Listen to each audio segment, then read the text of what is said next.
কোরআনে আছে নবীজির সামনে প্রত্যেকের আমলনামা খোলা হবে। ওয়াজিনা বিকা আলা হাউলাই শাহীদা, নবীজিকে আল্লাহ বলছে আপনার সামনে উপস্থিত রাইখা আমি দেখাবো। নবীজি আমলনামা দেখে আল্লাহর নবী জিজ্ঞেস করবে উম্মত এটা কি?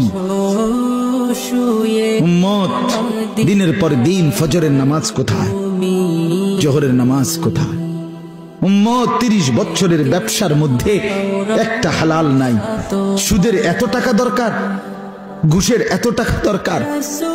উম্মত যৌবনের পুরাটা সময় মোবাইল দেখে, ছবি দেখে, নাচ গান দেখে, উলঙ্গ দৃশ্য দেখে নষ্ট করে ফেলেছ। আজ আমি কিসের সুপারিশ করব উম্মত? আমি এটা নিয়ে আমার আল্লাহর সামনে কেমনে দেখাবো? আমি কিভাবে বলবো? হযরত মাওলানা তারিক জামিল সাহেব বলেন হাসরের ময়দানে নবীজি, আহা বাপ শুনেন শেষ কথা, হাসরের ময়দানে নবীজি নিজের পিঠ মোবারক চাদর সরাইয়া ফেলবেন, তার উম্মতকে দেখায় বলবেন উম্মত দেখ না আমার পিঠ চালনির মতো ছিদ্র ছিদ্র, তায়েফের পাথরের আঘাতে আমি এই পরিমাণ ব্যথা পাইছি, আহত হয়েছি, রক্তাক্ত হয়েছি, মৃত্যু পর্যন্ত আর আমার ছিদ্রগুলো আর গোশত দিয়া পুরায় নাই, আমি এই ছিদ্র নিয়েই কবরে আসছি।